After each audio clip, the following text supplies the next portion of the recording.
नमस्कार, सानियाज किचनमध्ये तुमचं स्वागत आहे. तर आजच्या रेसिपीचं नाव आहे तांदळाची खीर. चला तर मी बनवायला घेते. अर्ध वाटी बासमती तांदूळ. हे बघा, हे स्वच्छ पाणी धुतलेत. आता हे असं कपड्यामध्ये घालायचं, सुकत घालायचं. हे असं फॅन खाली वाळत ठेवायचं. हे बघा, फॅन खाली ठेवतं कसं सुकले बघा, आणि जास्त वेळ नाही लागत, लगेच सुकतं. आता मी हे तांदूळ त्या बाउलमध्ये घालते. टोप तापायला ठेवले. आता त्यामध्ये घालायचं 1 चमचा तूप. ह्यात आता ड्रायफ्रुट्स घालायचे. काजू आणि बदाम आहे, चांगले भाजून घ्यायचे स्लो फ्लेमवरती. 1 चमचा चारोळ घातलाय. परत तांदूळ घालायचे, वरच्यावर भाजायचं स्लो फ्लेमवरती. फक्त 5 मिनटं भाजायचं, जास्त नाही, आणि लाल नाही करायचं. बघा 5 मिनटं झाली. आता दूध घालते.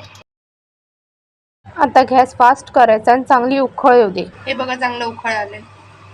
हे बघा, आता गॅस बारीक करायचं आणि चांगलं शिजू द्यायचं. हे बघा, आता मी चेक करते की तांदूळ शिजले की नाही शिजले. हे बघा, तांदूळ तुटतात आहे, म्हणजे शिजले. आता साखर घालायची. ज्या वाटीने मी तांदूळ घेतलं तेच बाउलने मी साखर घेतली. साखर चांगली वितळू दे. आता घालते 1 चमचा वेलची पावडर. वेलची पावडरने चांगला वास येईल आणि खीरला पण चांगली चव येईल.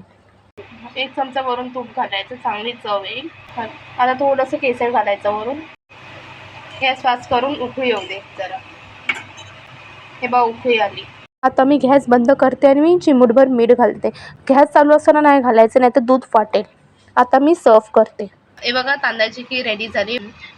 ह्या पद्धतीने तुम्ही तांदळाची खीर करून बघा, तुम्हाला नक्की आवडेल. आणि कमेंट करून सांगा कशी झाली. आणि असे छान छान रेसिपीज बघण्यासाठी सानियाज किचनला लाईक, शेअर, सबस्क्राईब करा. इतरांनी शेअर करा ही रेसिपी.